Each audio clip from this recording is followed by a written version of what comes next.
Assalamualaikum warahmatullahi wabarakatuh. Waalaikumsalam warahmatullahi Jumpa wabarakatuh. lagi dalam program Open Mind bersama Mufti.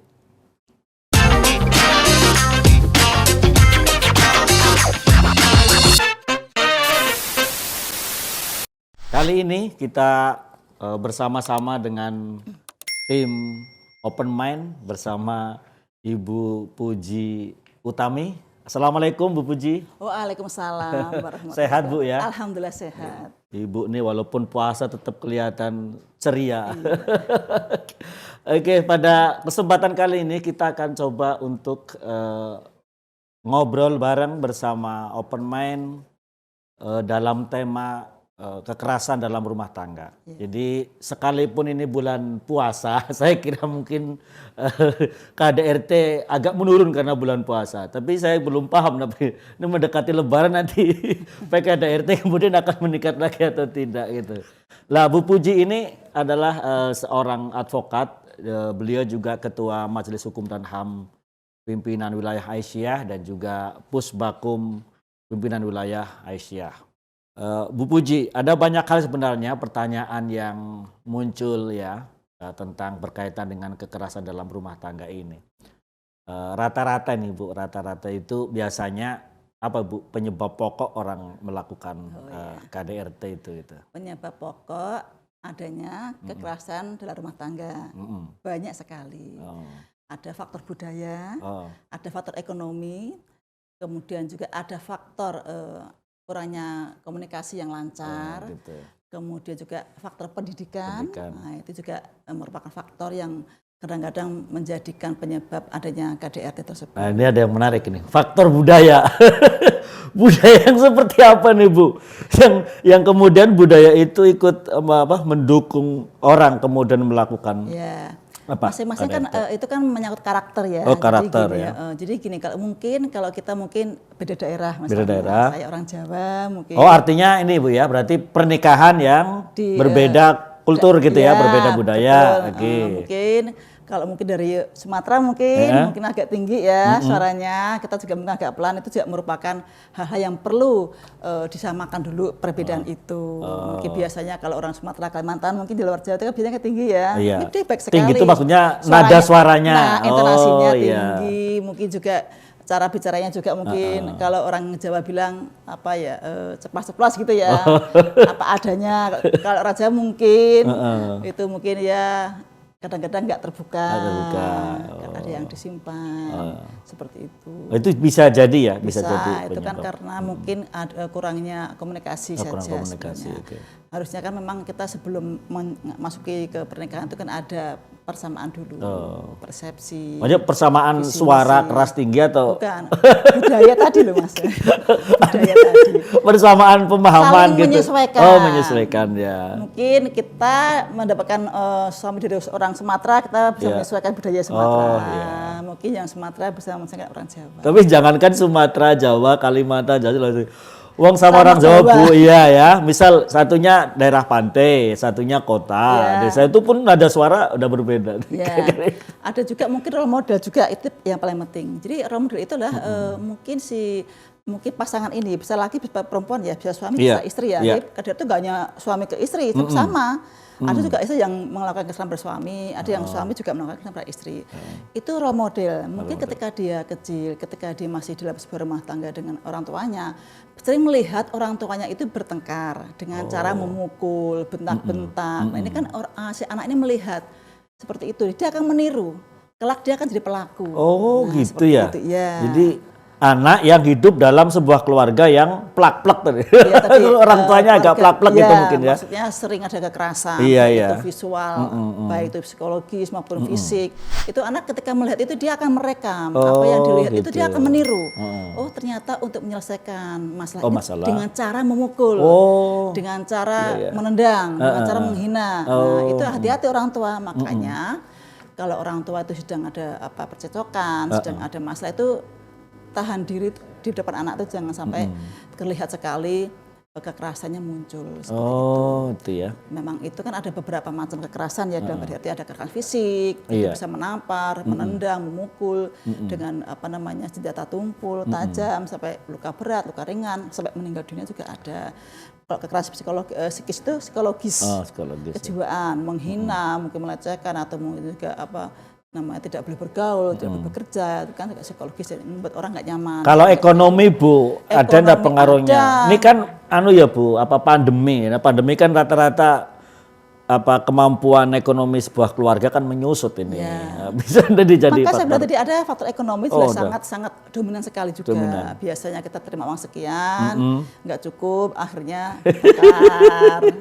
Tapi kan pada waktu mau nikah itu sudah janji setia loh Bu, hidup mati melu awakmu. Iya. Gitu. Kenyataannya seperti apa?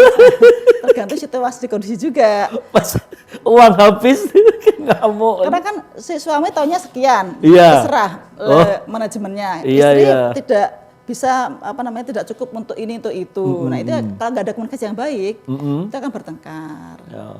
Tapi ada juga loh Bu, orang yang kaya yang berkecukupan. Nah itu juga Ya tergantung ya. tergantung. Jadi memang ekonomi rendah itu tidak selalu menimbulkan kekerasan, bisa dibicarakan baik-baik. Ya sudah kalau memang seperti ini ya, yang harusnya kita mungkin makan daging ayam sebagainya kita turunkan ke tahu tempe, telur ceplok misalkan seperti itu kan bisa dikomunikasikan. Kuncinya ke komunikasi. Nah, Mau ngopi, tidak ada gula, udah pahit gitu. langsung bisa jadi Ya, Bu, tetangga ya. toh. Seperti Oke. itu, Inci. Jadi ada faktor ekonomi. Kalau faktor pendidikan gimana tuh Bu? Apa ketimpangan pendidikan misalnya satunya tinggi, satunya betul rendah, sekali. gitu. Ya. Itu bisa ya Bu? Bisa Ya? terjadi. Kadang-kadang kalau kita diskusi dengan orang yang tidak selevel, Gitu. tidak ada rasa apa namanya, itu kan bisa menimbulkan pertengkaran. Itu karena tidak memahami apa yang diucapkan apa gimana? Bisa. Artinya ketika komunikasi tidak nyambung gitu bagaimana? Bisa, nggak nyambung bisa, tersinggung gitu. juga bisa. Mentang-mentang kamu lebih tinggi, lebih pinter, saya dilecehkan, membuat saya menganggap saya bodoh. Nah itu kan itu juga berantem lagi bisa. Jadi banyak sekali faktornya. Guroni gitu ya. Baik dari pihak perempuan maupun laki-laki gitu ya. Sebaiknya piye orang itu guroni gitu. Guroni itu apa toh? Guruni. Mendidik, maksudnya memberikan contoh. Keminter. Iya, ketika kita memberikan tahu pada pasangan kita, kan nggak seharusnya apa namanya, oh kamu harus gini, kamu tuh bodoh banget sih, nggak dong dibilangin seperti itu, kan bahasa kekerasan sebenarnya. Oh, bahasa kekerasannya. Sebaiknya bagaimana? Nah, sebaiknya adalah gini loh Bu atau Papa, kita telusuri dulu masalahnya apa, mari kita satu persatu kita kupas apa yang jadi masalah, kita duduk bersama. Jadi menguangkan apa? Kalau menguangke. Kalau orang bisa memanusiakan.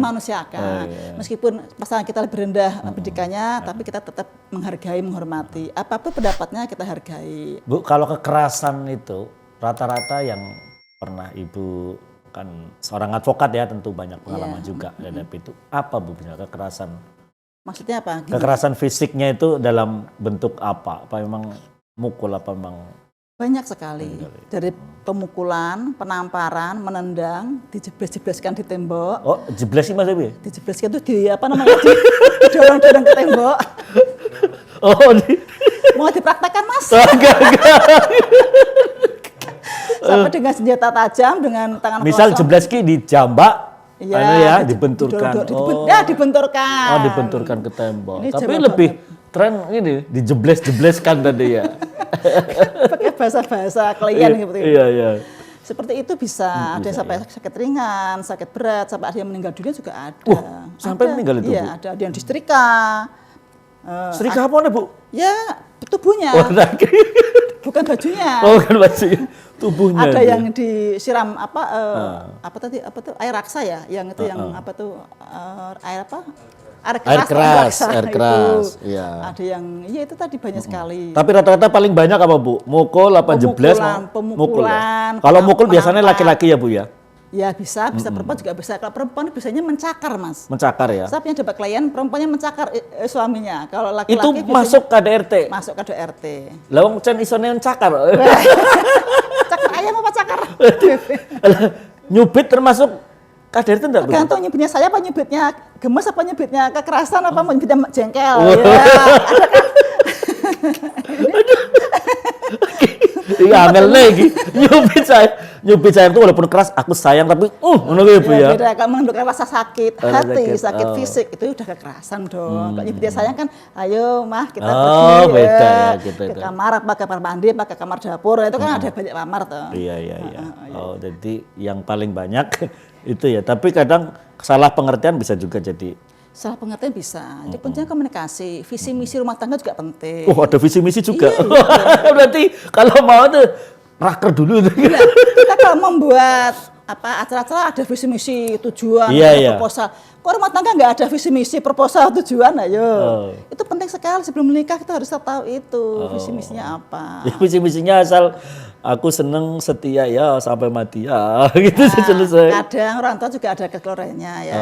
Mau menikahkan anak tuh hanya dipikir undangan, seragam, gedung, catering, bukan kayak fikih perempuan. Iya, Bagaimana kita menghadapi masa depan dengan orang yang berbeda mungkin ya karakter dengan orang lain jadi suami kita. Itu kan perlu ditumbuhkan seperti itu. Bagaimana manajemen keuangannya, bagaimana kalau ada konflik seperti apa. Seperti kalau kita di Aisyah juga ada bimbingan perkawinan. Saya termasuk fasilitator bimbingan perkawinan, bimbing. Jadi kan pranikah. Jadi kalau di KUA itu sebelum menikah harus mengikuti itu. Kalau nggak mengikuti itu tidak dapat sertifikat, nggak boleh Menikah. Itu penting sekali karena sebelum menikah kita harus punya bekal dong. Nggak cuma aku cinta padamu. Tidak cukup itu ya. Nggak cukup itu. Dipersiapkan 5 tahun ke depan itu bagaimana konflik, menghadapi konflik, reproduksi, kesehatan reproduksi bagaimana. Itu kan persiapan juga toh.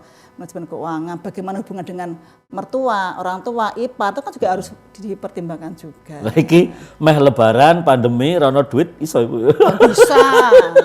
Mau KDRT. bisa apa ini? KDRT. bisa sangat. Kan tadi kan karena kata Ibu kan kurang komunikasi, ekonomi tidak ada, padahal banyak kebutuhan, keinginan gitu ya. Iya, kuncinya Bu, itu kalau yang korban ataupun pelaku bisa disebut dia dalam ruang lingkup KDRT itu siapa aja, Bu? Yang KDRT itu kan ada beberapa pihak ya. Ya suami, ya istri, ya anak, juga apa hubungan saudara. Iya. Saudara. Oh, berarti misalnya ada ponakan di situ. Ada, itu masuk. Sampai asisten rumah tangga pekerja pun masuk. Masuk. Itu jadi dalam lingkup rumah tangga itu siapa yang menetap di situ. Yang menetap Siapapun ya. nggak boleh melakukan kekerasan. Tapi kalau pembantu rumah tangga misal cuman nyetrika tok terus Bali enggak ya? Enggak, itu kan nggak menetap. Oh, yang penting kuncinya Ya, menetap. dalam sebuah keluarga itu. Seperti Siapapun pelakunya itu. Iya, siapa pelakunya? Lah ini paling rawan ya. Kalau misal kan karakter mendidik anak kan beda ya. Itu bisa masuk enggak, Bu? Misal ibu ke anak ya. Anak disuruh sholat, disuruh sinau ra gelem gebrak ke meja apa terus dijeblas nganggo apa kayak. Itu masuk kekerasan dalam rumah tangga ada ayam. Jangan-jangan ini kita kan bisa dengan anak itu kan bisa dengan baik-baik. Orang tua mengajari anak itu nggak hanya teori tapi juga Lah wis diplereki ora paham-paham gitu. Ora paham-paham. Terus itu tadi masuk ya, anak Bu ya? ini masuk, anak ini maunya apa? Mungkin ada ya kan anak belajar dengan dia mungkin dengan makan atau dengan hanya melihat sudah paham. Kan tingkatnya kan beda-beda tingkat kecerdasan anak. Enggak harus tiap hari begini kan enggak seperti itu kan banyak seperti Oh, jadi sekarang memaksakan model kehendak. hubungan orang tua dengan anak pun bisa masuk Masuk, KDRT juga ya. Bahkan anak kan juga ada undang-undang atasnya itu, undang-undang perlindungan. Anak juga bisa jadi pelaku ya, Bu? Bisa, sangat bisa Oh, dong. iya. Kan KDRT kan lingkupnya ke rumah tangga tadi. Berarti pelakunya bisa siapa saja, bisa pembantunya, bisa Bisa, korban juga bisa siapa saja. korbannya bisa saja ya. Nah, kalau yang Ibu temui itu, rata-rata kemudian penyelesaiannya gimana, Bu? Kalau sudah terjadi konflik, kemudian terjadi kekerasan dalam rumah tangga itu biasanya yang sering pertama-tama kan ditawarkan. kita sebagai keluarga itu kan mendamaikan dulu, dicari masalahnya apa. Kalau kedua pihak tidak bisa menyelesaikan, ya kita akan melihat orang ketiga sebagai mediator. Orang ketiga mediator. Entah dari keluarganya, ya istri atau pihak suami atau siapapun, atau kita ke masyarakat, atau tokoh agama, itu kan bisa memediasi mereka supaya baik kembali. Siap, nggak ada yang salah, nggak ada yang benar, semuanya harus dicari benang marahnya. Ini kira-kira apa masalahnya? Kita urai bersama-sama, kita cari solusinya. seperti itu. Bu, kalau kekerasan fisik kan cetha buktine to, Bu. Ya. Ya apa dijebles, apa digebuk kan wonten apa Dijebles, bisa di visum ya. Iya. Nah, kalau tadi Ibu bilang kekerasan psikis ya, Ya. misal dibentak itu kan enggak ada toh, Bu. Ya, Apa, ada gimana saksinya tuh? toh. Oh, saksinya. Mereka ada itu ya. saksi. Oh, berarti kalau dalam PKDRT anak bisa jadi saksi. Bisa. Oh, Atau mungkin sekalipun ada hubungan keluarga Iya tetap bisa, Itu ya. kan, iya bisa. Pernah nggak bapak atau ibu menghina pasangannya itu seperti apa menghinanya atau mungkin apa namanya membentak dan sebagainya Membentak, ya. atau mungkin juga melecehkan, oh, kamu tuh misalkan suami nggak bisa kerja, kamu suami nggak dandan atau mungkin istri nggak dandan seperti itu kan udah caranya nggak seperti itu toh, mbak kamu gini ya gini seperti itu bisa. Jadi kan komunikasi itu penting sekali sehingga kita tidak perlu menggunakan kekerasan untuk menyelesaikan masalah, itu nggak perlu kekerasan. Biar sebenarnya. kekerasan suara maupun tadi ya kekerasan Ya, dari sisi kekerasan fisik maupun fisik, kan ya. ada kekerasan fisik, kekerasan psikis, kekerasan seksual, Iya. juga penelantaran keluarga, itu masalah ekonomi. Nah, kalau memang kemampuan suaminya orang mampu kerja, gajinya tinggi, apa ya bisa Nah, itu dituntut kan bisa dikomunikasikan. penelantaran? Ini udah no. Lah, terus Itu kalau dia nggak mengasih nafkah ke anak Oh, istri, kalau nggak ada nafkah, atau ya. mungkin istri nggak ngasih nafkah anak suami, kan ada kan sekarang kan oh udah iya, bebas toh nggak. kerja luar kota tapi kok orang kirim-kirim jadi Bang Toyib gitu itu ya? namanya penelantaran keluarga, itu masalah Iya, iya. kekerasan. Termasuk ya. Masuk. Misal suami pergi tuh tadi kayak dari Bang Toyib tuh 3 kali puasa, 3 kali lebaran, Nggak udah pulang-pulang, udah kirim-kirim. Nggak pulang nggak apa-apa, yang penting uangnya pulang itu beda lagi. Itu bukan kekerasan. Yang penting uangnya pulang untuk menghidupi pasangannya seperti itu. Tapi asal ada etika tetap bisa Ada dimanai, etika. bukan kekerasan ya. Berapapun ekonomi yang dihasilkan oleh pasangan kita kan bisa dibicarakan. Oh, Seperti iya. itu. Kemang seperti ini kondisinya ya kita mari bersama-sama kita menyesuaikan pendapatan. Berarti pendekatan secara Psikologis. spiritual, psikologis juga psikologis masuk penting ya. sekali. Ya. Nah, kalau yang kemudian sampai ke pengadilan kira-kira Bu, Itu kalau kasusnya sudah ya? berkali-kali biasanya dimaafkan sekali, masih lagi lah. Akhirnya kan pihak korban kan juga nggak mau dong berkali-kali dijadikan Frakuat aku ngono ya. Frakuat aku, lapor polisi. Ya, biarkan dia jera dengan di penjara misalnya seperti itu. Kalau memang sudah keterlaluan memang harusnya seperti itu. Karena itu kan kadang-kadang itu kan sebuah kebiasaan ya, kayak kayak penyakit ya, kayak apa namanya lingkaran itu. Biasanya kalau pelaku kekerasan itu yang udah betul-betul menjadikan itu penyakit, pertama-tama dia melakukan kekerasan, terus minta maaf, ngasih hadiah, honeymoon, diulang lagi. Ini luluh kan? Luluh, kasih hadiah kan, kasih bunga, luluh tuh ya. Bunga bang apa bunga beneran. Terus apa-apa, terus nanti mengulangi lagi. Itu sebuah karakter yang nggak bisa nggak bisa disembuhkan, kecuali kalau dia memang mau dibawa ke psikiater atau psikolog. Tapi kan sekarang tuh orang kalau psikiater dikirain, oh aku waras kok. Kan udah tahu Bu. Tapi karena dia mengulang-ulang perbuatannya itu udah masuk penyakit yang harus disembuhkan. Padahal pihak yang lain sudah legowo memaafkan gitu ya. Tapi kan diulang-ulang lagi dan itu merupakan sudah kebiasaan ya. Bisa kecanduan ya Bu ya kalau kekerasan kayak gitu. Itu gitu penyakit namanya. Jadi kalau marah sebelum melampiaskan itu belum sempurna gitu kan.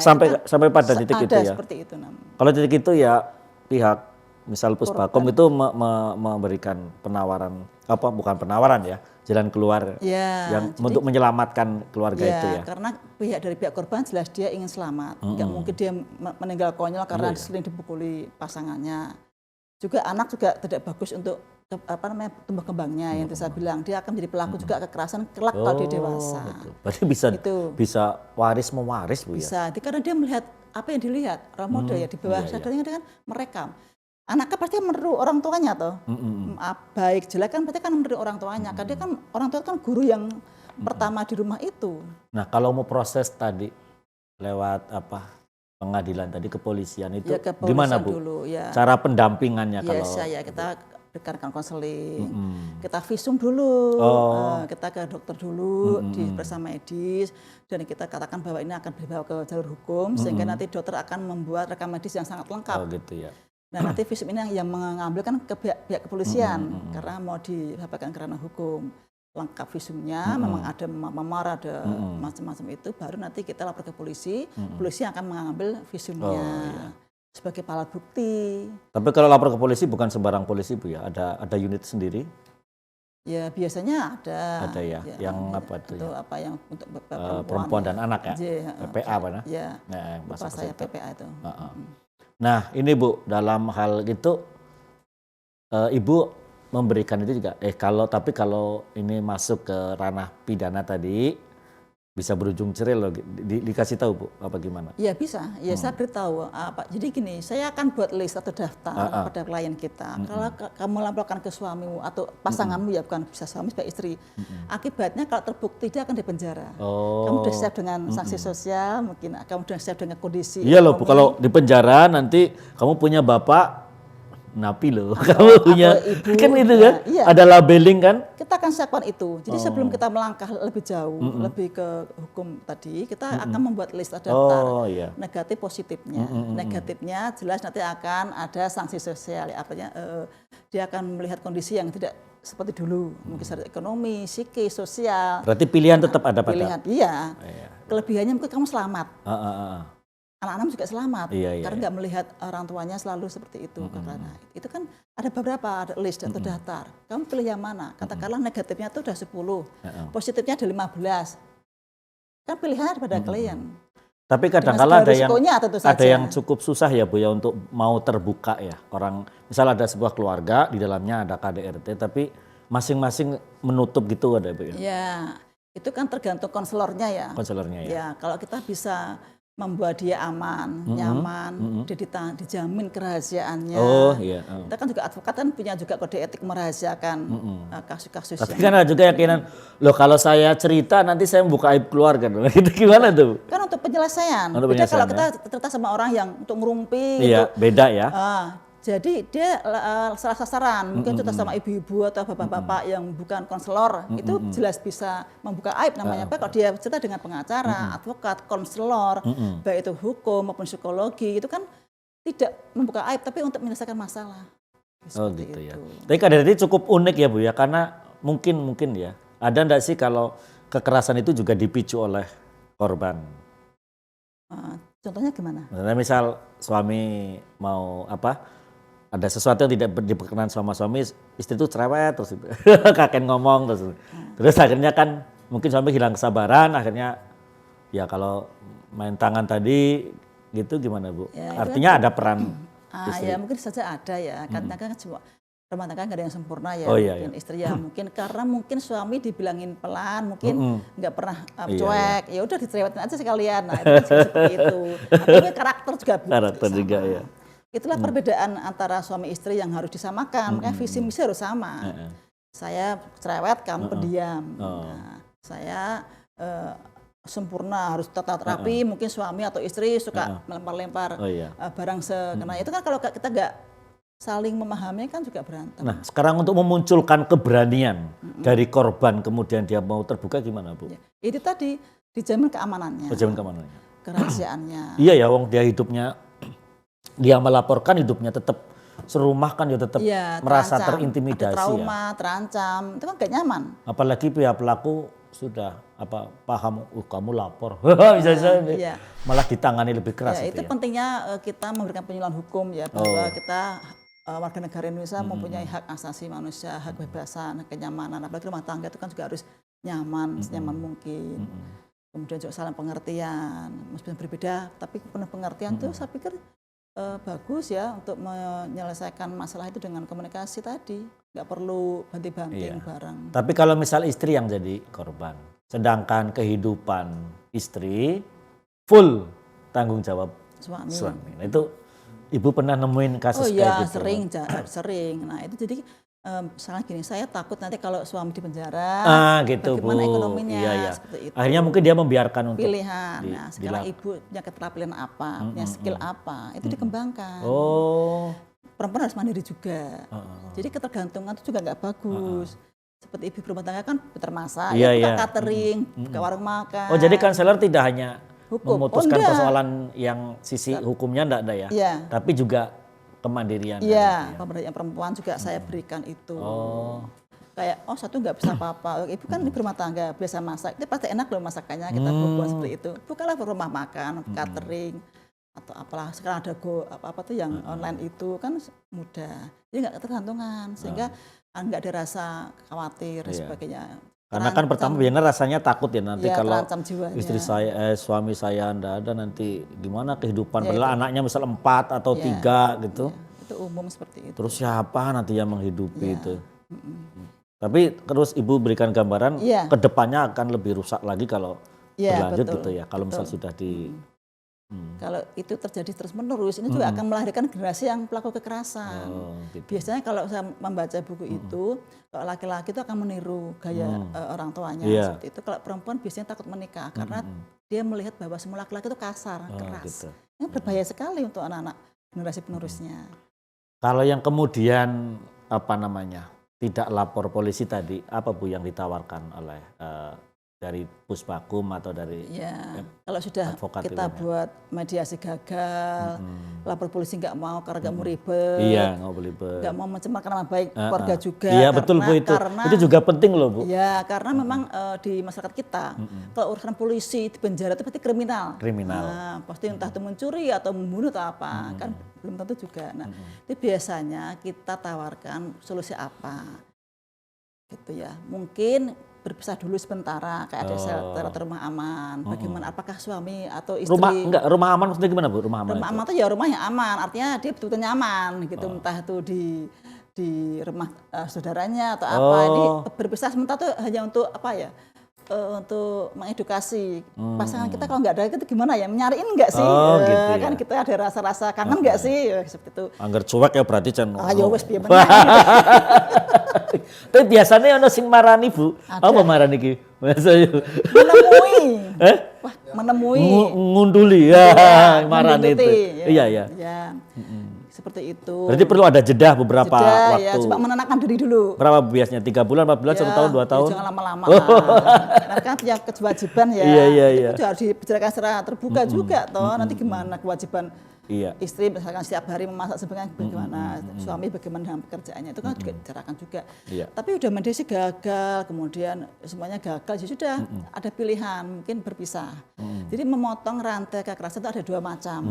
Bisa ke psikolog atau psikiater, bisa yang memang harus berpisah. Itu terpaksa darurat. Nah, berpisah pun akan saya berikan list juga, daftar juga berpisah itu, katakanlah mohon maaf bercerai. Seperti ini kondisinya nih.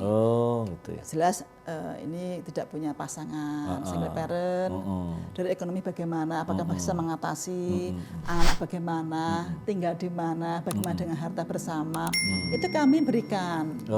Gitu ya. Dan resikonya seperti ini, seperti itu. Apakah nyaman dengan berpisah atau tetap berkumpul tapi dengan tadi yang trauma, nggak nyaman dan sebagainya, itu pilihan ada di klien. Saya kasih waktu 3-4 hari sampai seminggu lah, dia baru membuat jawaban, baru ketemu saya lagi. Gitu. Apa yang diputuskan? Seperti itu. Jadi suruh berpikir dulu gitu ya. Ini kan masalah hidup. Jangan main-main kan seperti itu. Kalau mama pisah ya berarti dengan resikonya dia harus menerima dan dia udah membayangkan nanti kalau gini. Kalau tidak berpisah ya saya tetap jadi korban kekerasan misalnya seperti itu. Tapi kan ada enggak Bu kasusnya anaknya istri maupun suami udah mau pisah tapi orang tua nggak membolehkan, itu ada juga. Alasannya apa? Kan bisa dikasih pengertian orang tuanya. Apabila alasannya memang masih bisa diajak komunikasi, masih bisa dirukunkan kembali dengan melibatkan tokoh agama, mungkin saudara yang mempunyai kemampuan untuk itu, ya nggak apa-apa, semuanya kan dicoba. Jangan kan di lingkungan di luar pengadilan, sampai pengadilan pun kan juga ada proses mediasi sebelum sidang sampai selesai kan masih ada mediasi 3 kali. Setelah gagal baru ke materi hukumnya, materi gugatan. Itu pun juga masih hakim masih memberikan waktu untuk bermediasi. Sebelum putusan pun kalau kita sidang, ini mau putusan loh ini, apakah masih ada keinginan untuk mencabut, berdamai atau rujuk?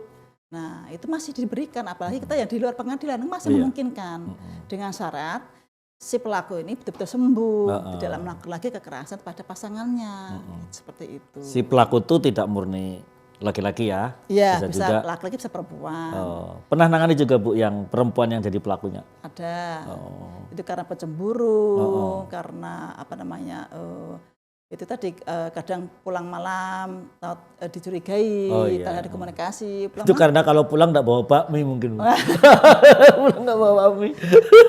puasa banyak kita nih. Iya ya, Jadi pulang gini, malam. saya mengapa ada komunikasi penting? Kenapa? Kalau suami pulang malam kan saya tanya dari Iya. mana, dari mana? Oh dari lembur, dari mana? Dengan siapa saja kan perlu tanya baik-baik. Iya. Kok kan pulang malam jangan-jangan vlog? Nah, karena itu seperti kan Oh, iya. ada yang pencemburu itu karena ada. Mungkin laki-lakinya mungkin ganteng atau mungkin punya jabatan tinggi atau mungkin pergaulannya memang dengan orang-orang yang seperti itu kan mungkin istri mungkin kadang-kadang juga wajar kalau cemburu. Ini kalau dibicarakan nggak apa-apa misalnya. Oh, kamu pulang malam kenapa mas atau apa atau mungkin juga sebaliknya suami kamu pulang malam kemana dek atau mah atau apa atau kan bisa dikomunikasikan. Poin Cerita. di komunikasi. Jadi keterbukaan antara suami itu penting sekali gitu. Sedikit pun kita cerita. Dari pulang dari mana bisa cerita. Dari mana, sama siapa, Nah, ngapain aja gitu ya, ceritakan. lengkap pokoknya. Kayak ngerap soal. Iya, itu penting sekali loh. Kelihatannya ringan ya. Iya. Saya pribadi Tapi kalau itu- habis pulang dari mana aja baru cerita. Oh, Udah ketemu ini, terus ini. Nah, mau kesini juga saya cerita sama suami, Oh, saya mau cerita ya. sama Mas Mufti. Oh gitu, Sampai ke Mas alhamdulillah. Ada podcast, ini seperti kan cerita. Oh, Iya, sampai oh kamu ke sini, oh ya, jam berapa kan bisa, oh paling asar pulang. Kalau nggak puasa ya paling maghrib, mampir kemana gitu. Cerita. Oke, Bu Puji Utami. Iya. Alhamdulillah itu sudah berjalan, kiranya sudah bisa ya? kita selesaikan. Dan untuk netizen dan juga penikmat podcast dari Ahmad LBH, jangan lupa subscribe, like, and share. Nah, juga yang terakhir bahwa kegiatan ini juga disponsori oleh Lazis DIY. Oke, assalamualaikum warahmatullahi wabarakatuh. Waalaikumsalam warahmatullahi wabarakatuh.